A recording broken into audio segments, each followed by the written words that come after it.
Bonjour à tous et à toutes et bienvenue sur le bon MJ. J'ai la tête qui va exploser au sortir de cette quatrième session. Quatrième? Oui, c'est sa quatrième session de la Shadow March. Il est minuit 22 et je vais vous raconter ce qui s'est passé. Encore une fois, c'était extrêmement dense. Si vous n'avez pas suivi la Shadow March jusqu'à maintenant, il va absolument falloir que vous regardiez les épisodes précédents pour comprendre ce qui se passe ici. Sinon, je vous prie de croire que vous allez être paumé. Il y a beaucoup d'infos, les joueurs soulèvent des pierres et découvrent à chaque fois des nouveaux trucs. L'intrigue avance. On reprend pile là où on s'était arrêté la dernière fois. Donc la dernière fois, les PJ étaient arrivés à Tarasco et la contremaître Calcas les avait reconnus. Et comme elle voulait surtout pas que ceux-ci commencent à expliquer qu'ils ont été esclaves de Calcas et du baron Véron et tout ça, elle les avait tout de suite isolés à l'intérieur du fort de Tarasco. On reprend à ce moment-là, les PJ sont dans la cour, on les désarme pour qu'ils aillent, on veut les confronter au baron. Calcas veut les amener au baron pour que le baron décide ce qu'il faut faire des 10 PJ. Ils sont désarmés, ils sont amenés à l'intérieur du fort, donc. Là, Tariq, Kimil, on les met là. Le garde, on le bouge. On va essayer de faire un truc un peu compréhensible, il y a beaucoup de monde. Méric, notre fameux agent 404, a une idée assez judicieuse. Il a réfléchi 2 jours avant la partie pour proposer ce plan pour s'en sortir. Il va voir Calcas et lui dit: Calcas, c'est quoi le plus simple? C'est que tu nous dises, que tu ailles voir le baron, que tu dises qu'on est des esclaves qui se sont échappés, ça va te remettre en question. T'étais censé nous surveiller, donc tu te mets dans la panade et t'en as pas forcément envie. Et puis il lui dit, et puis finalement, tu faisais qu'obéir aux ordres, il y a sûrement un moyen de s'en sortir. Il essaye d'entraîner Calcas dans un deal pour que ça arrange tout le monde. Plutôt que de les dénoncer au baron, faisons équipe. Et c'est intéressant parce que Calcas, elle a de bonnes raisons de s'inquiéter un petit peu de l'état de santé du baron.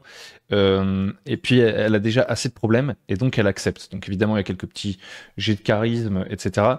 Et donc Calcas leur dit: bon d'accord, je vais pas dire que vous êtes des esclaves qui sont échappés, on va juste vous présenter comme des personnes, des mercenaires, ayant récupéré des rages-fauchons et étant venus les livrer au baron. Ce qui est vachement rigolo, c'est que à ce moment-là, les PJ ont décidé de se trouver un nom pour leur groupe et ils se sont appelés les Brise-Cap, en référence à la fameuse technique de pugilat de Bauduin qui, à chaque fois qu'il élimine quelqu'un, lui attrape la cape pour le jeter au sol et ensuite lui faire une kimura et lui bloquer le bras. Je sais pas si c'est une kimura, mais je crois que c'est ça. Et donc ils décident de se faire appeler les Brise-Cap et d'aller se présenter au baron.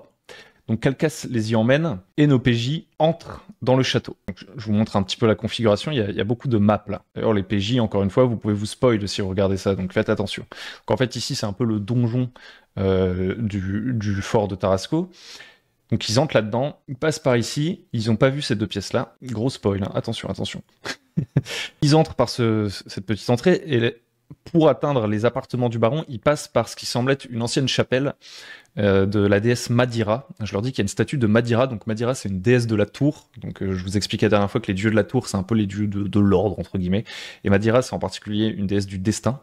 Donc ils voient qu'il y a une statue de Madira qui est décapitée. Donc ça, déjà, ça leur fait se poser des questions. Ils ont fait plein de théories à ce propos. Je vais pas développer pourquoi la déesse Madira est décapitée, parce qu'ils en savent rien. Mais voilà, ils voient ça. Et ensuite, ils sont menés donc au bureau du baron Véron. Donc ils y débarquent avec les Bill et les Bob, avec toute leur clique. C'est toujours rigolo qu'ils en soient toujours là, à être accompagnés de 50 000 PNJ.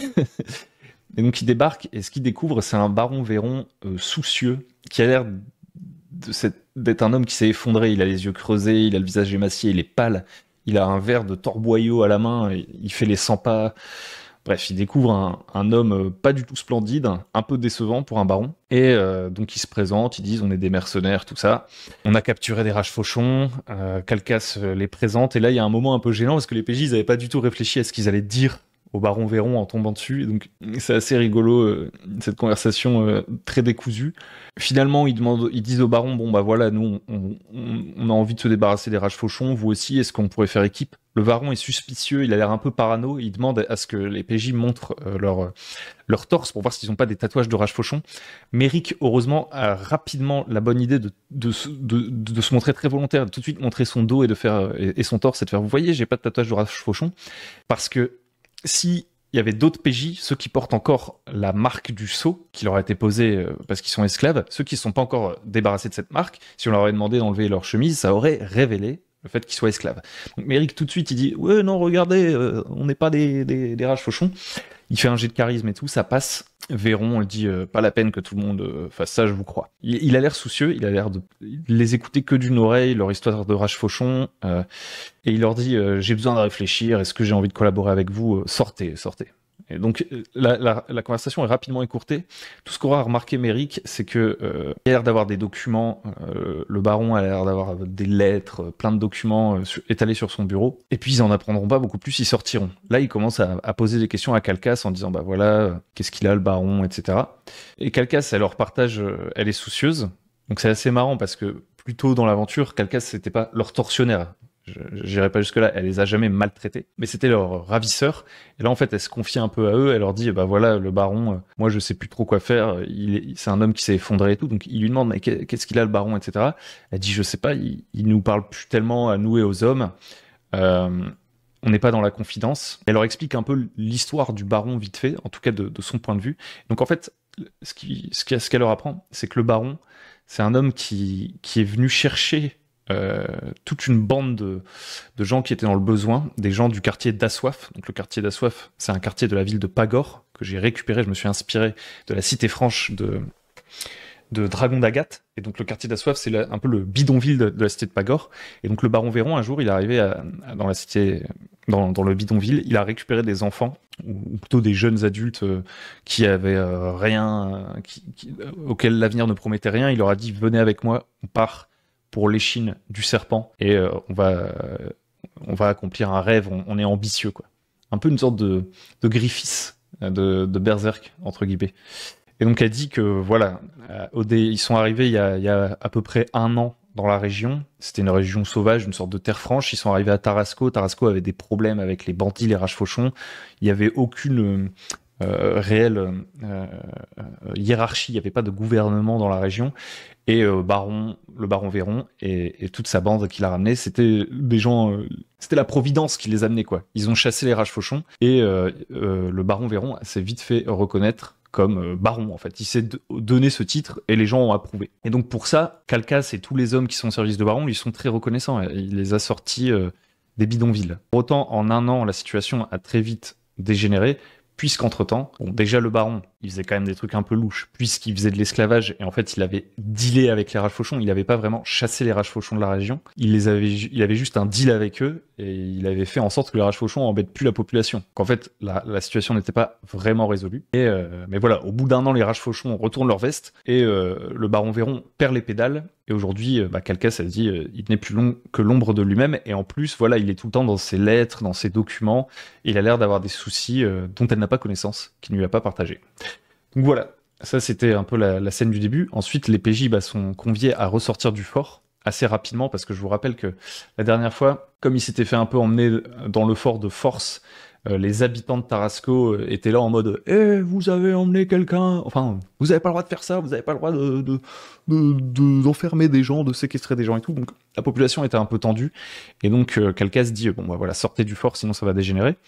Elle leur rend leurs armes et tout, et juste avant qu'ils partent, elle leur dit juste au fait, vous avez toujours le sceau, vous êtes toujours marqué. Et les PJ disent, certains d'entre nous oui, d'autres non. Il y en a, on a réussi à se faire retirer les sceaux, mais il y en a d'autres, pas tous. Voilà, je perds mes mots. Et elle leur dit, la seule personne qui peut vous retirer le sceau, c'est la sorcière. Et la sorcière, elle est enfermée dans le cachot. Elle est prisonnière du baron Véron, elle est dans les cachots sous le fort. Maintenant, partez. Et ils quittent le fort avec cette nouvelle information. Et ils en savent pas beaucoup plus. Ils se rendent à l'auberge parce que la nuit tombe. Et c'est là que quasiment toute la suite de la séance, pendant 1h30, on est dans l'auberge. Et c'était assez cool, c'était détente, il s'est passé plein de choses, ça va être difficile de tout vous rapporter, je vais essayer d'aller droit à l'essentiel. Ils ont beaucoup discuté de ce qu'ils voulaient faire par la suite et rencontré une tripotée de PNJ. Donc déjà, il y a eu une scène rigolote où ils sont débarqués, ils se sont présentés comme les héros qui ont attrapé les rages fauchons. Une scène assez humoristique avec... encore une fois, Méric qui a joué le barde en mode il raconte leurs histoires héroïques, Bauduin qui fait une démonstration de Kimura, bref. Donc il y a tout ça, ils se font payer des coups par Brisette. Brisette, c'est l'aubergiste, un mec avec un nom qui correspond pas du tout à son physique puisqu'il est immense et velu. Et voilà, ils boivent des coups, ils se prennent un petit gueuleton et ils se mettent à discuter quoi. Alors qu'ils discutent, ils tendent l'oreille. Qu'est-ce qu'ils ont appris? Ils ont appris qu'il y avait un antiquaire du nom de Corvin, D'ailleurs, un antiquaire qui leur apprend qu'il a en sa possession un télescope. Ce qui intéresse beaucoup Bauduin, puisque Bauduin veut ramener une pierre qui fait grossir les étoiles à une petite fille. Et c'est là que les PJ l'apprennent d'ailleurs. Je pense qu'il en avait pas parlé auparavant. En fait, Bauduin, il est un peu sur les routes, voilà pour... Je vais pas trop en dire parce que c'est un peu spoilant encore une fois, mais il a une petite fille qu'il a laissée derrière lui et à qui il a vraiment envie de ramener une pierre qui fait grossir les étoiles. Donc c'est sa manière de dire un truc pour observer le ciel, pour la faire rêver à nouveau parce que a priori elle est handicapée, quoi, elle est alitée. Et donc ça l'intéresse beaucoup, il se dit bah va falloir que j'achète ça à l'ami Corvin. Un autre truc qu'ils vont apprendre dans l'auberge, c'est que ils vont plus ou moins entendre de loin une conversation entre le cuisinier du baron et quelqu'un d'autre. Ils savent pas trop de quoi ça parle. L'interlocuteur du cuisinier du baron s'en va. Et le cuisinier, lui, se retrouve ultra stressé, il a l'air angoissé et tout. Donc Baudouin va essayer de lui tirer les verres du nez, mais le gars dit... il le menace même de lui casser le bras s'il lui dit pas la nature de la conversation. C'est drôle. Et finalement, le mec dit bah cassez-moi le bras, je m'en fous, je peux pas vous dire mon secret. Et il dit bon bah vu que vous me cassez pas le bras, au revoir monsieur. Et il s'en va. Donc ce que les PJ ont théorisé, c'est que le cuisinier, il a accès à la nourriture du baron et que donc sûrement il y a quelqu'un qui a dû lui demander d'empoisonner le baron. Qu'est-ce qui s'est passé d'autre dans l'auberge? Il se passe tellement de trucs. Je vous dis, c'est compliqué. Je vous relate vraiment les faits essentiels. Je vais regarder parce que mes joueurs, ils prennent des notes. Et ça, c'est génial. Donc, ils me les partagent. Qu'est-ce qui s'est passé d'autre dans l'auberge? Il y a un truc un peu anecdotique, mais qui pourrait être marrant par la suite. Il y a une autre barde qu'ils ont rencontrée qui est un peu plus une barde mélancolique, plus poétesse, qui écrit des textes un peu dark et qui n'arrive pas à trouver le succès. Et donc ils lui ont parlé, et puis elle a dit bah voilà, je vous donne mes textes à Méric, et peut-être que vous qui êtes un grand orateur, vous arriverez à leur rendre justice. Et n'oubliez pas de dire que c'est moi qui les ai écrits pour que je touche mes droits d'auteur. Donc il y a eu cette petite scène, mais bon, ça c'est anecdotique.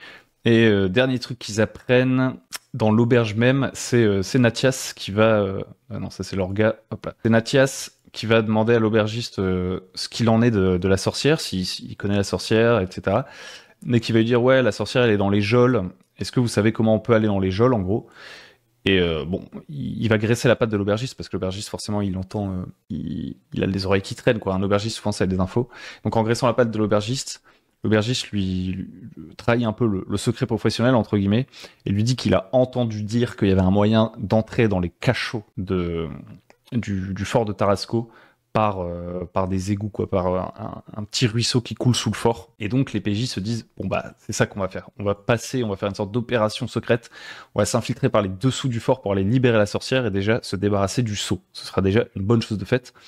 Surtout qu'ils ont d'autres intérêts vis-à-vis du sceau, puisque l'orga, lui, il cherche l'azimut. C'est un artefact dont il a pas la moindre foutue idée de ce que c'est. Il se dit, une sorcière, ça doit savoir ce que c'est l'azimut. Donc ça l'intéresse aussi. Et puis voilà. Il y a aussi un autre truc assez important. Méric, décidément, il aura été pas mal sur les feux de la rampe dans cette aventure. Méric, il décide de sortir de l'auberge, d'aller faire un petit tour en dehors de la lune noyée, c'est le nom de l'auberge, pour aller, soi-disant, pisser. Et il sort son miroir pour contacter sa hiérarchie, vu que Méric est secrètement l'agent 404. Et en fait, il avait ramassé un autre miroir dans l'épisode précédent, durant le voyage, sur un gars qu'ils avaient trouvé mort sur la route, d'une sorte d'accident de charrette avec des kobolds. Et donc il avait 2 miroirs en fait. Et j'en ai profité pour faire une sorte de petite intrusion du MJ, comme on pourrait dire, pour dire que sans faire gaffe, en fait, il sort pas le bon miroir. Et au lieu de tomber sur sa hiérarchie, parce que les miroirs fonctionnent comme des sortes de téléphones, je rappelle, il tombe sur un homme avec une barbe, le visage caché par sa capuche, en fait, le haut du visage assombri. Et dès que voilà, il active le miroir, et que l'homme de l'autre côté du miroir voit qu'il a affaire à Méric, l'homme couvre le miroir avec un drap. En gros, il est pas tombé sur un miroir de capuchon classique qui lui aurait permis de parler à Kailor. Il est tombé sur un autre miroir, en fait, tout simplement. Donc là, déjà, il se dit, oula, il y a une autre faction qui a une sorte d'agent secret dans la région. Donc ça vient encore rajouter un nœud dans toute la situation. Finalement, il contacte quand même Kailor avec son propre miroir. Et là, ça débloque pas mal la situation. Il contacte Kailor, il lui fait un rapport de tout ce qui s'est passé dans les épisodes précédents, et Kailor lui dit « ça sent pas bon ». Et en fait, je vous la fais courte, ce que Kailor lui dit, c'est qu'il y a des ambassadeurs de Mérisma.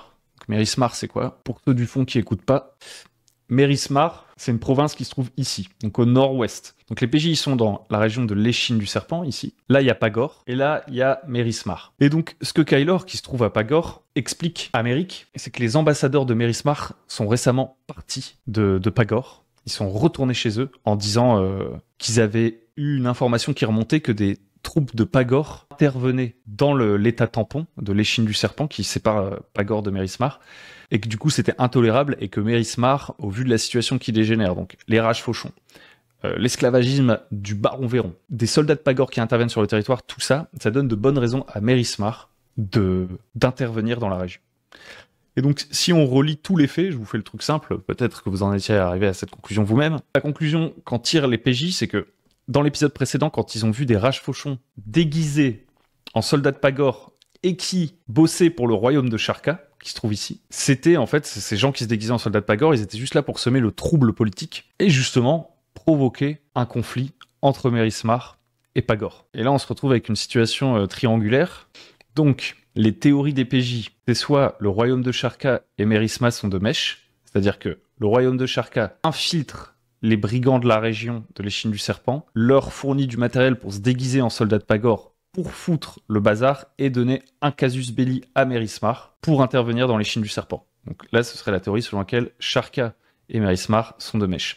Mais leur deuxième théorie, c'est que le royaume de Sharka fait ça, donc ils infiltrent les rages fauchons, ils se déguisent en soldats de Pagor et tout, pour donner toujours un casus belli à Mérismar, mais qu'en fait ils sont pas de mèche avec Mérismar, que c'est juste un moyen de créer un conflit entre Pagor et Mérismar pour que les deux factions s'affaiblissent et qu'ensuite le royaume de Sharka, il puisse faire ce qu'il veut, prendre le contrôle de la région, attaquer là où il veut, en ayant plus ou moins fait en sorte que les deux plus grosses puissances de la région s'entretuent. Puisqu'on rappelle, le royaume de Sharka, c'est une nation hobgoblin naissante, qui est pas encore un A-player de la région, quoi, qui peut rien faire, a priori, contre Pagor et Mérismar. Donc voilà, c'est ça les deux théories. J'espère que vous arrivez à me suivre. Je pense que c'est sûrement l'épisode où le plus de gens vont arrêter de suivre cette série. Ça devient trop complexe. Même pour moi, honnêtement, je me fais des nœuds au cerveau. Mais c'est ça qui est cool. Et donc, Kaelor, de sa hiérarchie, lui dit « Ok, vous allez aller voir le baron Véron, même si ça dépasse vos attributions habituelles, vous allez voir le baron Véron, on n'a pas le temps d'envoyer un messager, vous êtes sur place, agent 404. Vous allez voir le baron Véron. Vous lui demandez qu'est-ce qu'il va faire. Parce qu'en gros, ce que craint Pagor, c'est que le baron Véron, vu qu'il a commis des crimes, esclavagisme, etc., il est condamné s'il retourne à Pagor. Donc ce que craint Pagor, c'est que du coup, le baron Véron se tourne vers Mérismar, parce qu'il a besoin de l'aide il pourrait avoir besoin de l'aide de Mérismar pour reprendre le contrôle de la région, arrêter les rages fauchons et tout. Et ça, Pagor le veut surtout pas. Pagor, ils veulent pas que le baron Véron ouvre ses portes à Mérismar, ça donnerait une tête de pont à Mérismar dans la région, et ça leur donnerait vraiment un coup d'avance. L'enjeu politique, c'est de savoir, le baron, il va se ranger du côté de qui, vu que c'est lui qui, même s'il contrôle plus trop la région, qu'il en tient plus vraiment les rênes, est quand même la vedette, enfin l'homme fort de la région de l'Échine du Serpent. Donc Méric, vous allez voir le baron, vous essayez de voir si on peut le mettre de notre côté, vous lui dites il aura l'amnistie pour tous les crimes qu'il a commis. Ce qui pose quand même un enjeu moral pour Méric et tous ses potes, parce qu'en plus Méric, on le rappelle, toutes ces opérations secrètes, même si on joue en transparence et que les autres joueurs savent tout ça, leurs personnages ne le savent pas.